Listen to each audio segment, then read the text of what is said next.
salaamaaleykum mbokk yi maa ngi tudd Cheikh Faye ñu gën ma xam ci Lamp nekk secrétaire général l'essentiel de la commune de Notto Gouye Diama ñu ñëwoon fii tey bëggoon fee waxtaane ay pàcc yi nga xamante ne day ñeel sunu développement commune bëggoon def un plan d'action boo xamante ni bu dee alerte la wala poser des questions lu mu ci mën a doon pour que am ay éclaircissement ci sunu doxalinu commune ak sunu bëgg-bëgg yi nga xamante ni am nañ ko sunu commune. Essentiel nekk kër goo xamante ni dafa dajale les 24 villages de la commune de Notto Gouye Diama ak hameaux yi. Il est apolitique bokkul ci benn parti politique taxu ko fee nekk benn mouvement politique tam taxu ko fee nekk li ñu am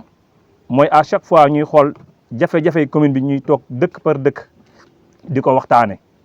luñ ci mën a am saafara baax na buñ ci mënta am saafara tam ñuy ut saafara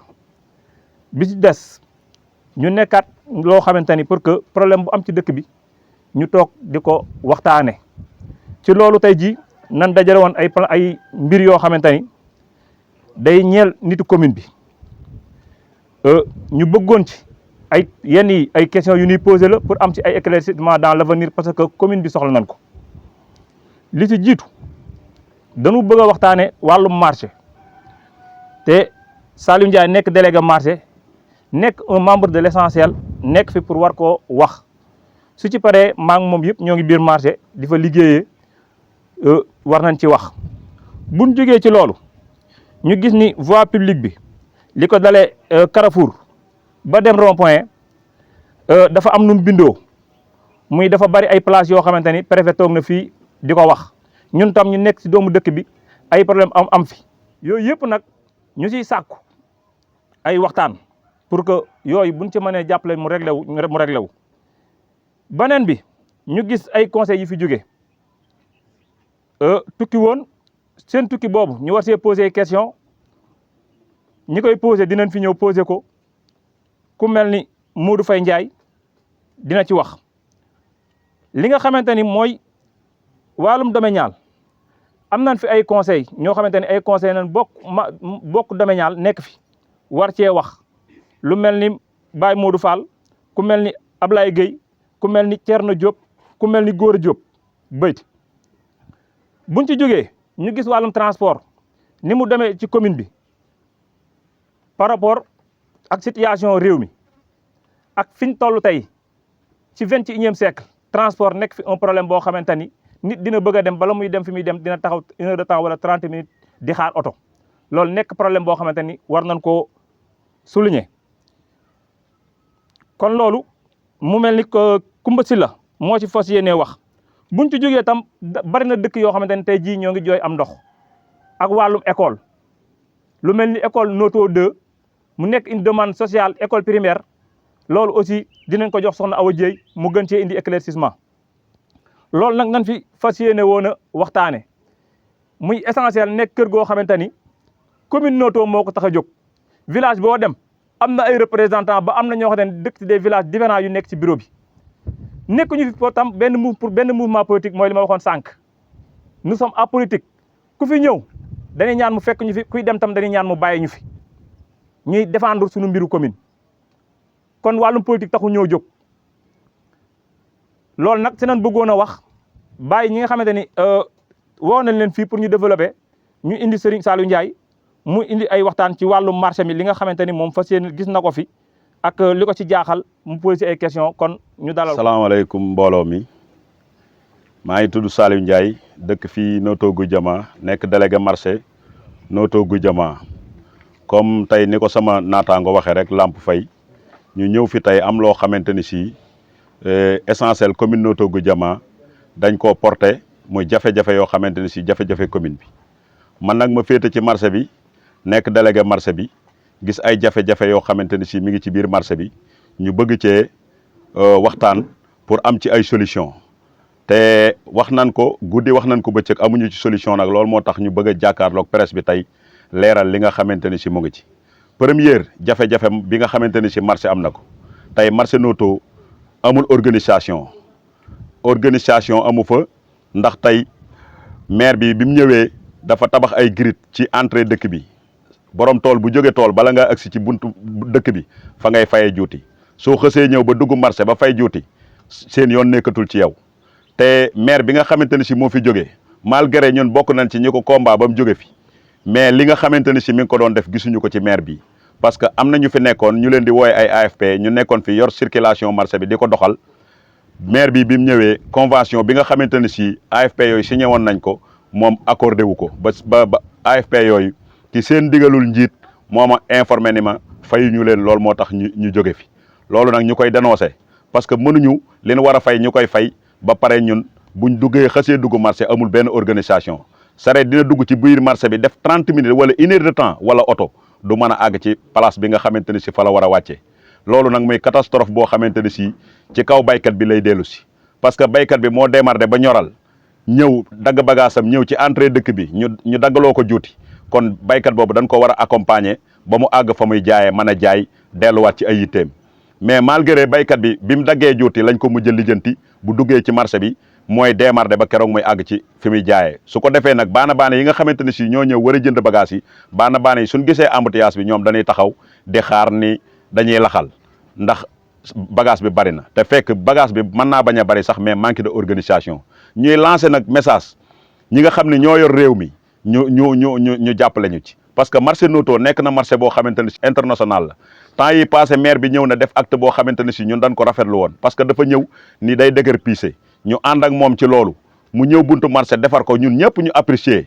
bi mu defaree foofu ñu yaakaar ne day dugg ci biir marché bi defar biir marché bi mu yemale ko foofu buntu marché bi mu def ko ay parking oto bu ñëw gaare ñu fay loola téeméer oto boo xamante ni si da ngaa jël parking ñu fay loola 15000 par mois rosi bii ngeen di gis nii rosi bii man maa ko fay 15000 francs rosi baa ngi nii maa ko fay 15000 francs pour parking boo xamante ni fa laay gaare sama oto te nag ba ma koy fay damaa jàppoon ni day continuer ni mu organiser biir gi biti gi noonu lay organiser biir gi mais lijjantiwul biir gi ñu ngi dund ay jafe-jafe yoo xamante ni si ci biir jafe-jafe yoo xamante ne si yu metti la beneen bi nga xamante ne si moo ci topp marché bi dañoo amoon financement banque mondiale ñu ne dañuy financer 200 millions pour defaraat mbaar yi maire ñëw waxtaan ak ñun kër sóor yi ni day defaraat mbaar yi ñu nangul ko ñu jóg ñu yóbbu ñu ci mango yi mu defaraat mbaar yi bi mu ko defaree wàññi na place yi malgré bi mu wàññee place yi bi mu ñëwee ba nga xamante ne si ñu ngi ñuy delloowaat place yi am na ñoo xamante ne si dañ faa amoon ay place doon fa suturool ñooñu danoo nangu seeni place jox ko ñeneen te loolu jékkul jaaduwul am na loo xamante ne si ñoo xamante ne si danoo nekkoon ci marché bi ñu leen di wax ferrailleur ñuy bale marché bi di ko nettoyer yor setu marché bi kenn koo xamante ne si citoyen la dëkk ci commune bi di doomi gox bi di bonne volonté boo xamante ne si di jàpp ci développement commune bi dem jël benn somme defal ko ñooñu ay madaar ak ay gaak yu demee noonu ñooñu ci loolu leen maire bi dàqee loolu nag tegiwul fenn ñooñu ay doomi commune bi lañ dañoo am ay droit ci commune bi nit war naa mën a jóge fële am lu mu leen yéene may leen ko loolu ci la leen maire bi dàqee ñuy bëgg nag loolu nga xamante ne si moom la continuer ñu arrêté ko parce que nag koo naa duma la topp fa ngeen jëm daa soriwul soo gisee nag ñu def nii dañoo bëgg wax nañ guddi wax nañ bëccëg amuñu solution dañoo bëgg état bi nga xamante ne si nga xam ni ñoom dañ ni jubanti ñu xoolaat suñ commune bi ni muy doxee parce que ñun danoo am or ba pare di yalwaani mënuñoo yor marché international ba parente ni si di dund ay jafe-jafe yoo xamante ne si lépp ci baykat yi lay dellu siwaat loolu lañ ne woon dinañ ko dénoncer wax ko état bi ñu xam ni maire bi jàppalewul baykat yi nga xamante ne si ñoom ñooy suqali commune bi maire bi jàppalewu leen parce que bu leen jàppale woon dina organiser marché bi ku am sa bagage ñëw dugg jaay dem sa yoon te doo am benn problème. soxna Koumba Sylla bokk ci groupe essentiel waaw tey nag ñu ñëw fii di wax ci suñu wàllu jafe-jafe transport fii ci commune bu Notto Gouye Diama ndax ku ne xam na ni Notto Carrefour la képp ku xëy nekk ci du ma ni gox bi sax ci diwaan bi yëpp da ngay xëy di dem marché Notto ndax ku ne xam ne ni Notto Carrefour la mais ñu am jafe-jafe yoo xamante ni bii ci wàllu transport lu ñu metti la ndax tey boo jógee woon Bayax jëm Notto mën nga faa xëy midi ba 2 heures doo dem wala bu fekkee da ngay dem da ngay jël Jakarta mu yóbbu la Kër Njaw wala nga dox wala nga luye oto te loolu ñëpp mënuñu ko ñu doon ñaan nag ministre bi nga xamante ne bii moo yor wàllu transport mu xool transport commune bu Notto Gouye Diama ndax defe naa bu ñuy wax développement Sénégal kenn mënu koo wax génn ci Notto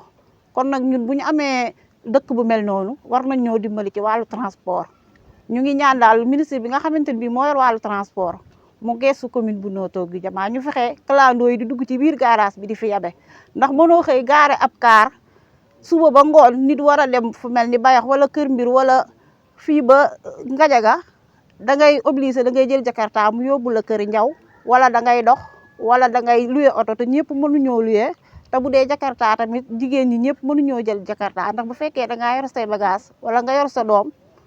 boo gàddu jàpp ci loxo mënoo yëg ci Jakarta kon nag ñu ngi ñaan ministre bi nga xamante ne bii moo yor wàllu transport mu geesu waa commune bu Notto Gouye Diama ñu xam ni développement Sénégal kenn mënu koo wax génn ci commune bu Notto Gouye Diama te wax kenn mënta wax développement te doo wax tamit ci wàllu transport. Asalaamaaleykum wa rahmatulah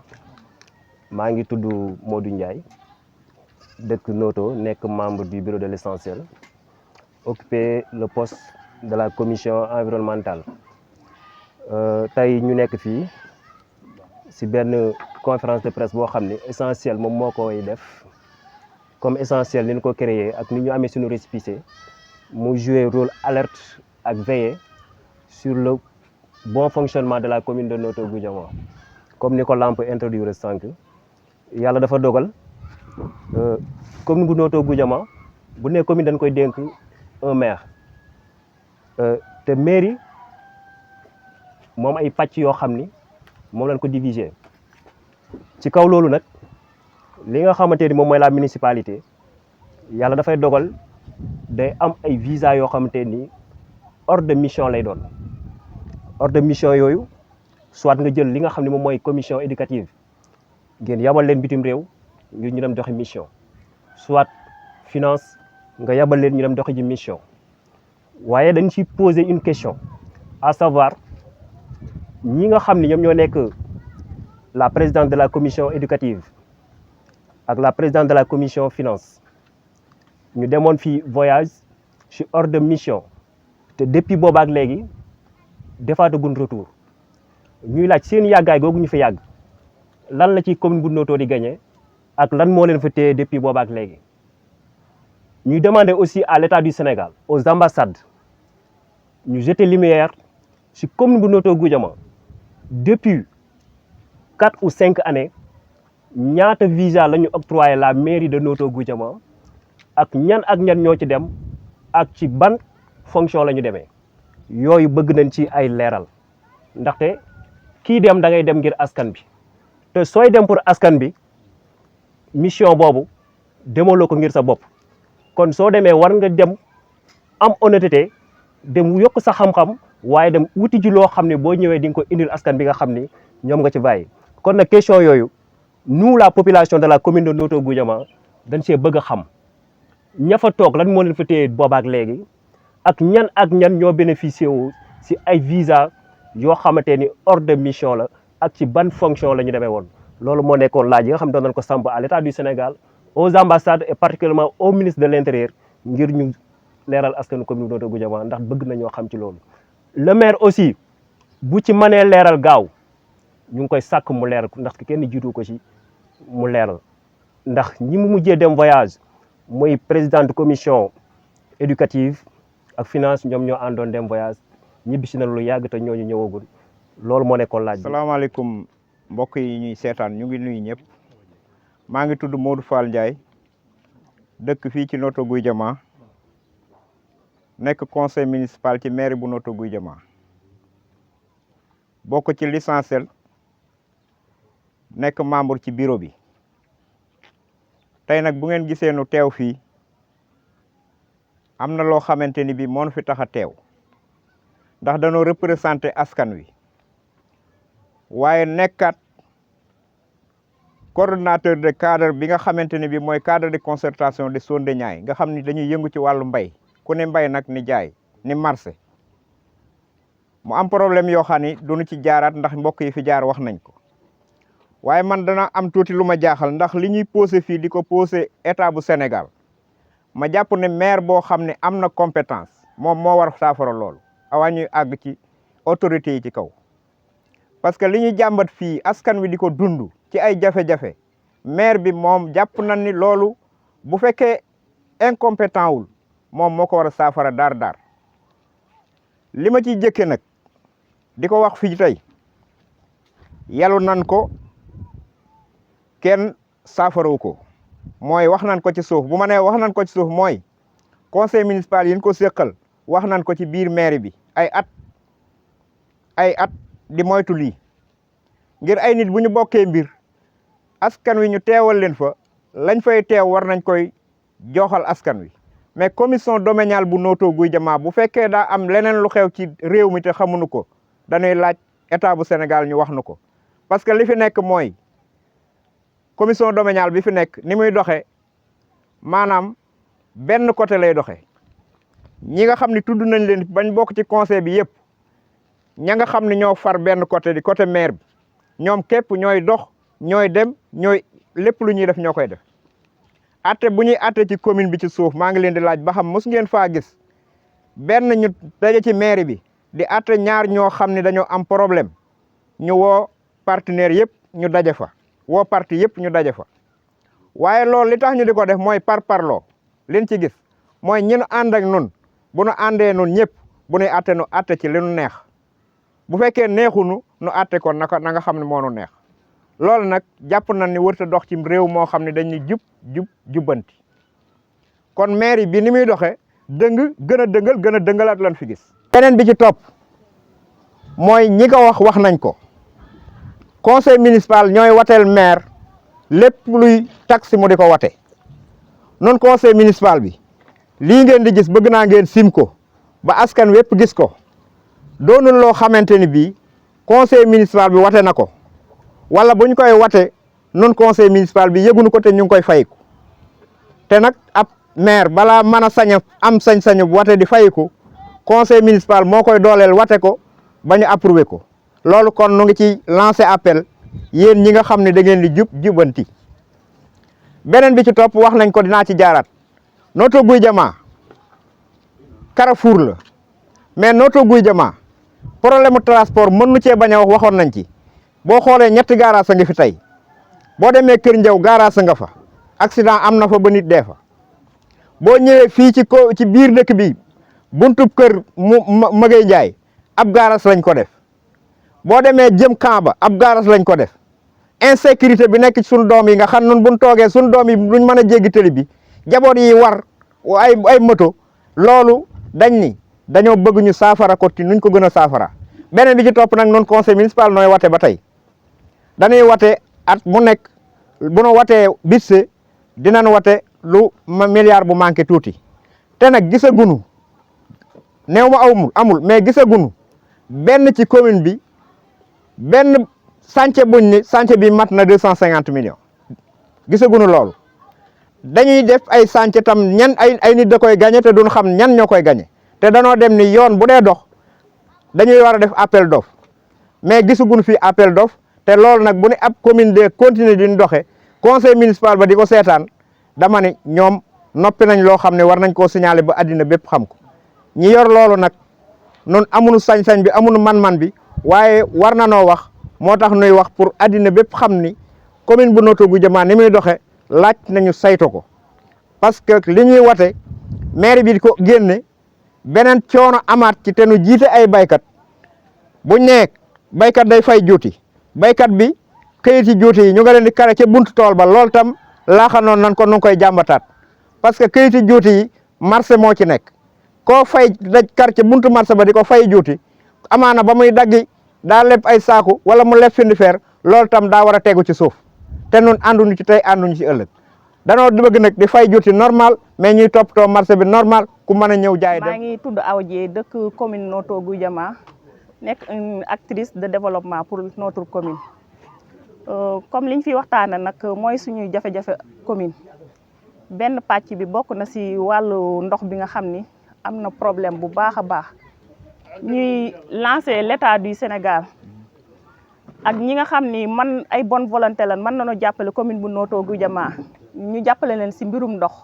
ndax ndox mooy source de vie sans l'eau personne ne peut vivre kon loolu nañ si def sorte que état bi dégg suñu ñaxtu yi mu nekk commune fee village bu ñuy wax Beyti Gadiaga yooyu Goudiama yëpp ay problème yoo xam ni am na si commune bi ndox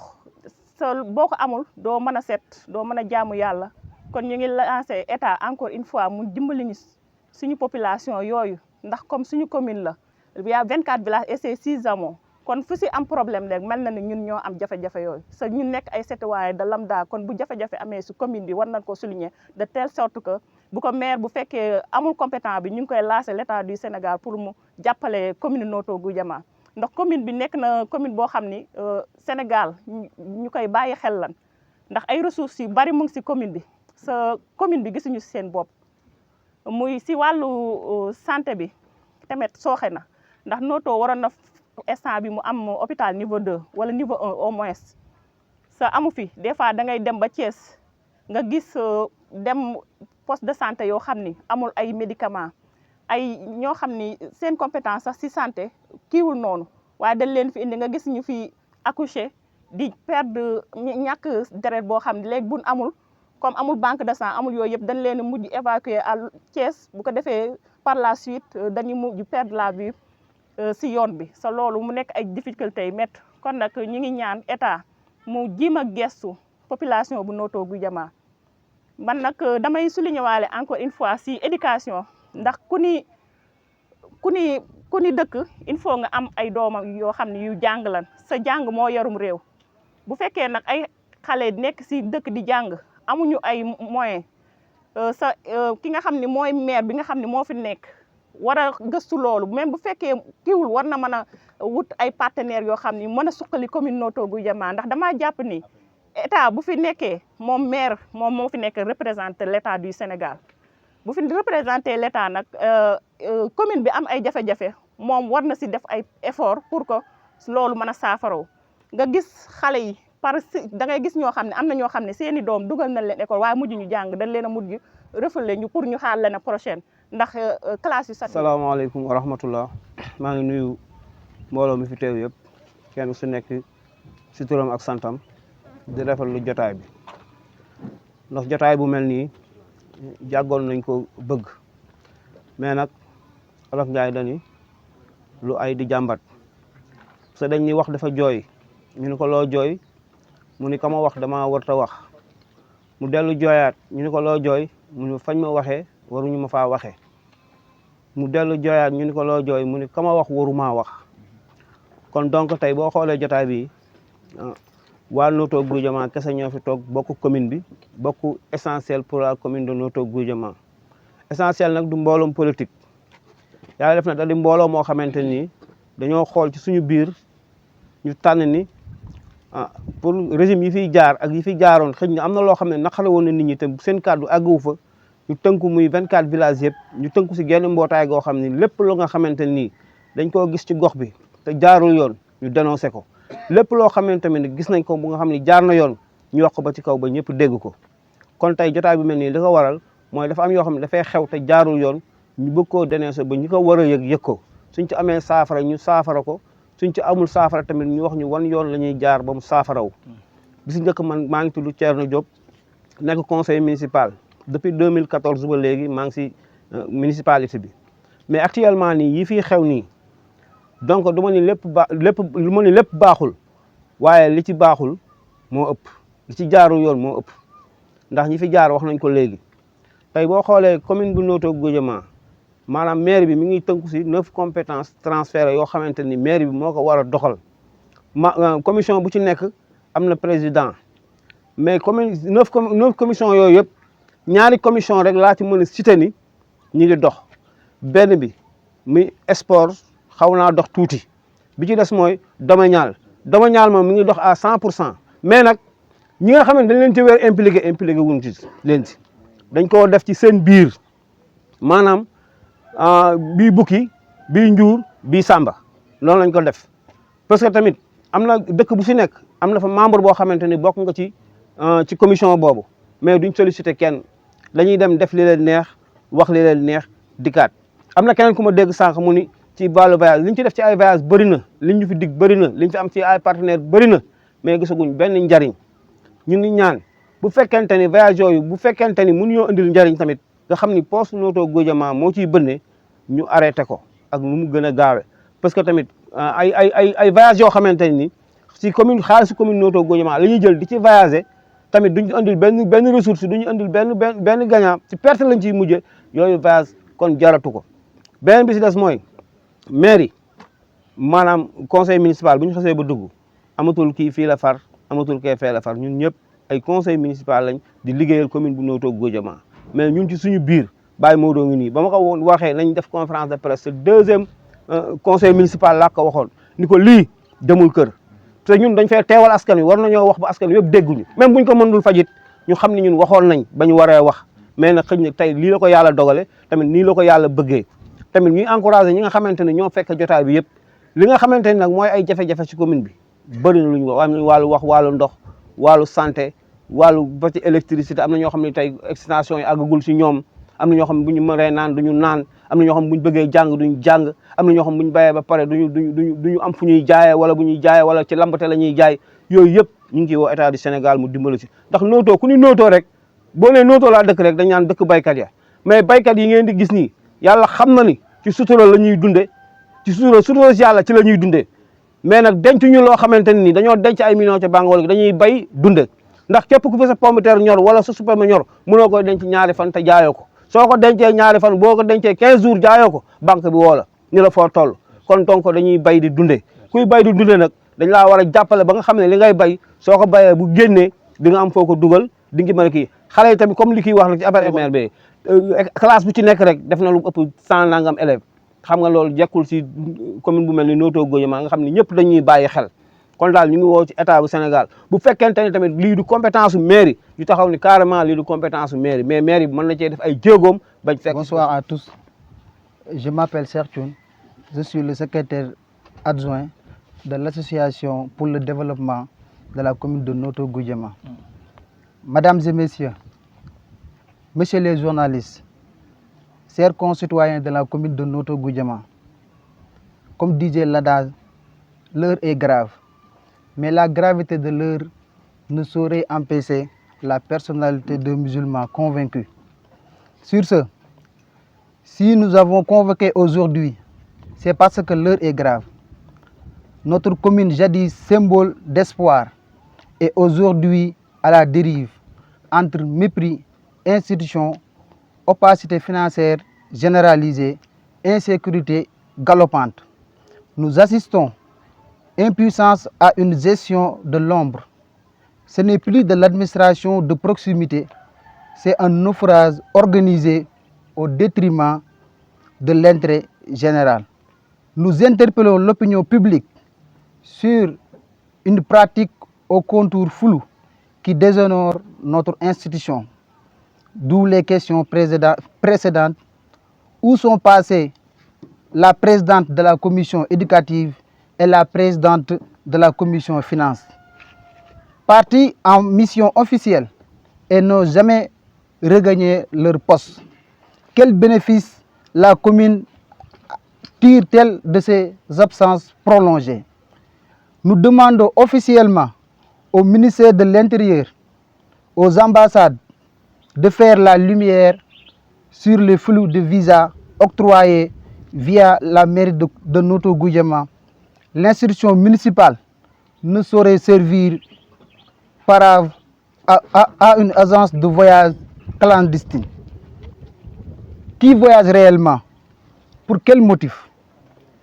Le conseil municipal est devenu un simple chambre d'enregistrement. La loi est bafouée, le débat est confisqué. La commission au domaine est systématiquement court-circuit. Des lotissements sont opérés sans l'aval des conseillers élus,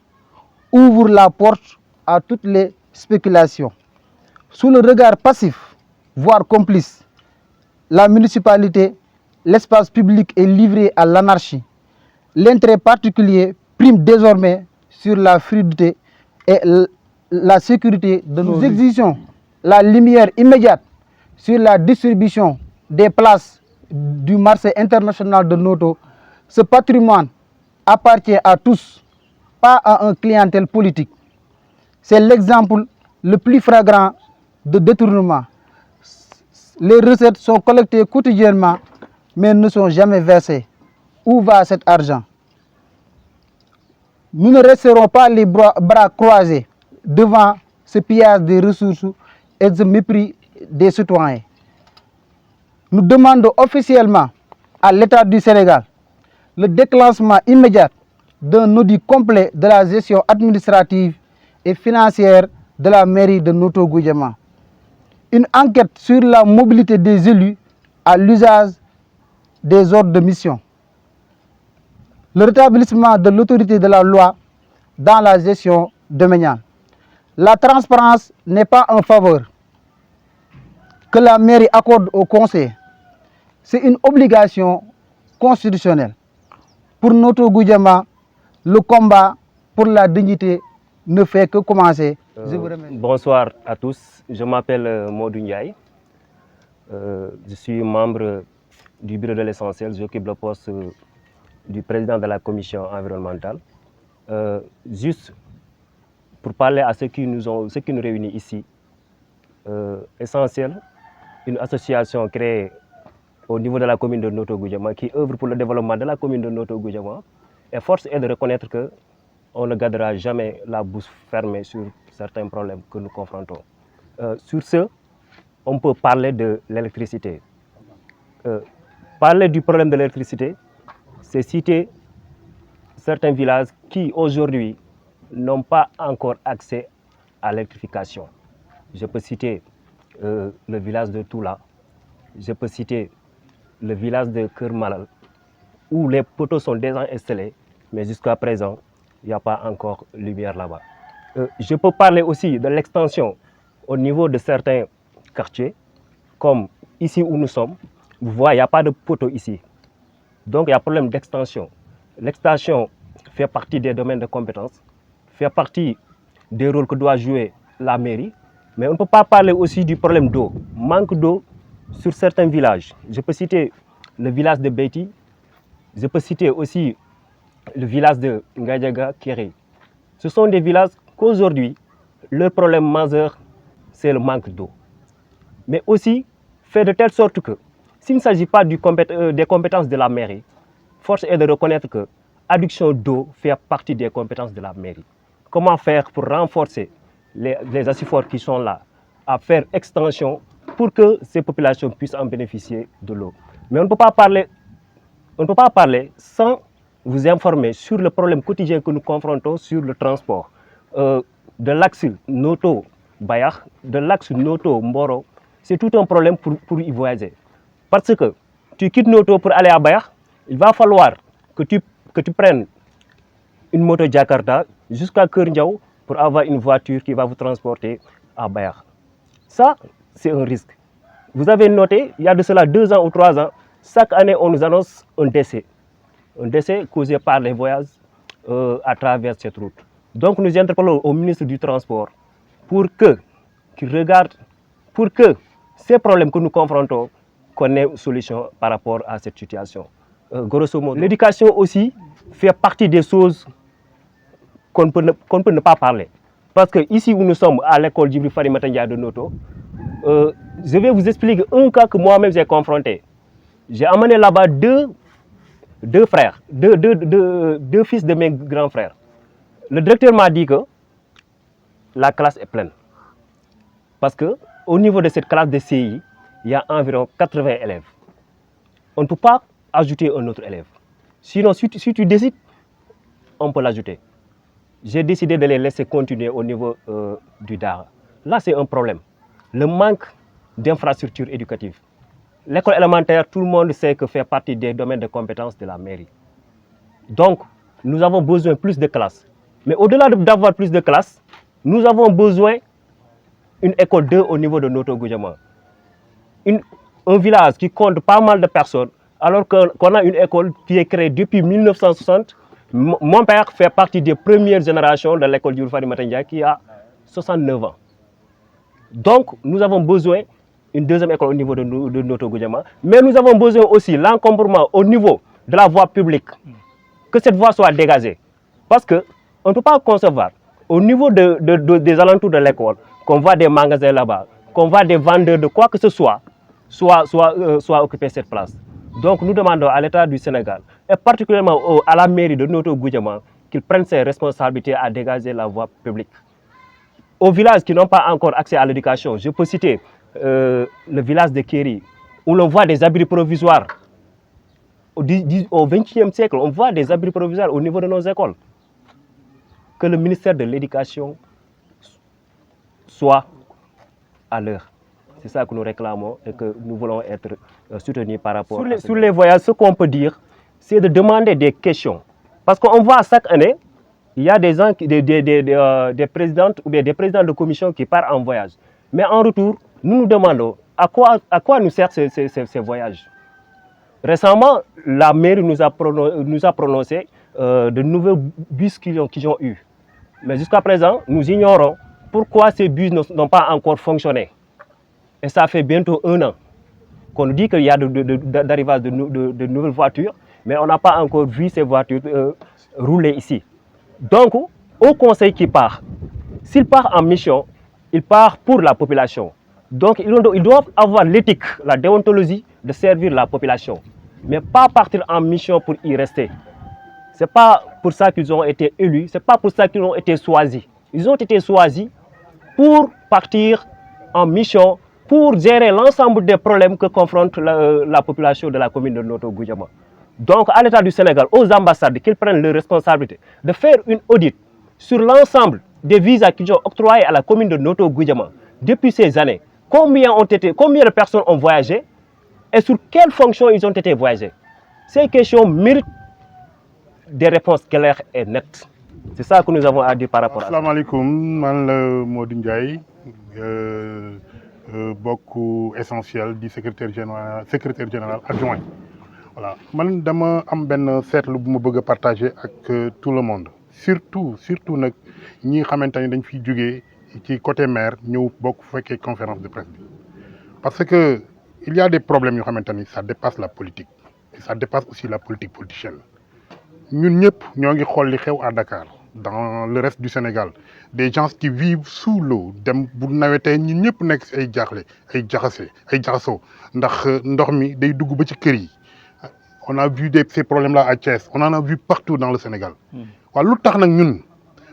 ñi xamantani ñun ñoo ngi am ay habitations yu bees waruñu sóoraale ni ndox moomu mën nañu gane fi. Parce que aujourd'hui ce que j'ai remarqué mooy dañoo dagg fii yëpp gis nga tool yi ci ginnaaw man bi ma nekkee xale fi laa doon roosee ci teenu daw dugg di daw di dem di roosee yëpp dagg nañ ko ay kër ah te kër yooyu daf lay leer ni un jour la nature va frapper la porte dina dellu si waat fam la mu moomoon jël ko bu boobaa nag ñu nekk ci ay jafe-jafe pourquoi ñu war a seetaan loolu ñun gis nga yéen ñii ànd ak maire ak yéen àndul ak maire ku mën di doon bu ñu seetaanee lii mu ñu di ko def ba ëllëgee mu am nit ñi am problème xam ne ni ak googu yéen a koy gàddu te di ngeen ko yóbbaale muy autorité bu mën di doon bu fekkee yaa ngi seetaan lii ñuy def nii parce que ab habitation dafa am lu mu war a respecter dafa war a am ay principes yu mu war a respecter l'expansion urbaine dafa am ay loi am ay règlement fi mu ne tey bu ñu daggee kër bu ñuy dagg ay kër dañu cee war a sóoraale ay espace public sóoraale ci fu xale yi jàngee looloo tax Noto une citadelle de presque urbaine ah mënta am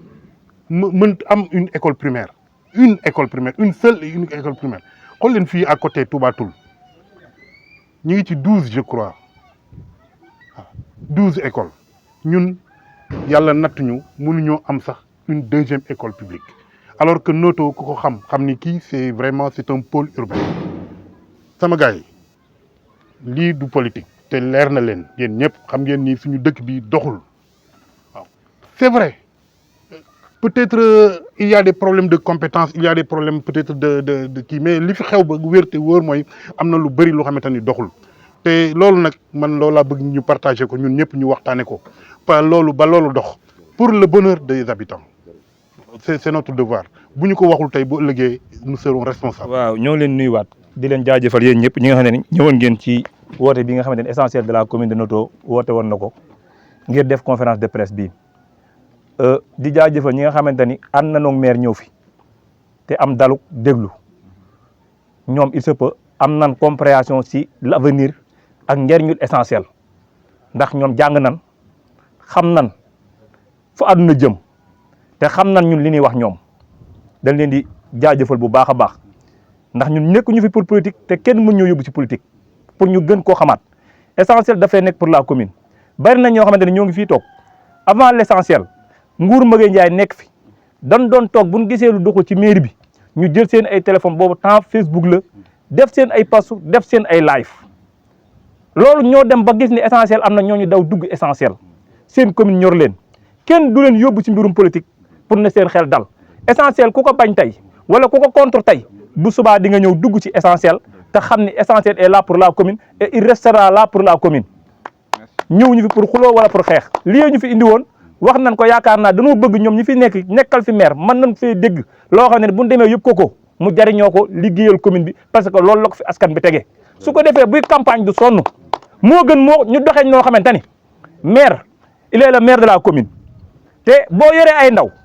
ñu nekk ay ndaw toll seen digg doole wóolu seen doole di jàkkaarloog seen ay morom ñoo xamante ni ñoom nan mel gënuñu leen a ñime gënuñu leen a def dara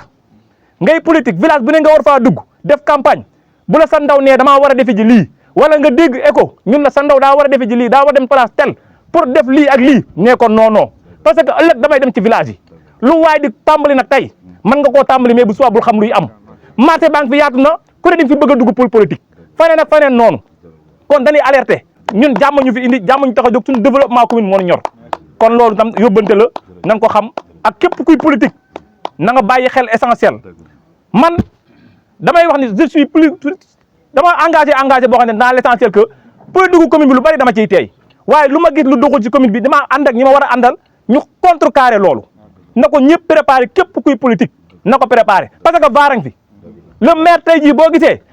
Kër Mbir Ndaw am na ñu bari tey jii seen marché ba marché nga fa ñoo ngi liggéey est ce que ñoo ngi fay ay juuti est ce que ñoo ngi fay ay juuti vaar moo ko jàpp parce que bi Maguette Ndiaye di taxaw fii di fayeeku juuti yi dafa am nu mu doxee woon vaar jàpp na ko tey bépp politicien bu fi nekk nag lépp looy digal askan bi wala loo leen di poussé na nga leen a maytu di leen bañ a poussé ci loo xam ne bu ëllëgee vaar jàpp la loo xam ne day développé dëkk bi nga arrêté ko kon ñoo ngi leen di jaajëfal bu baax a baax a baax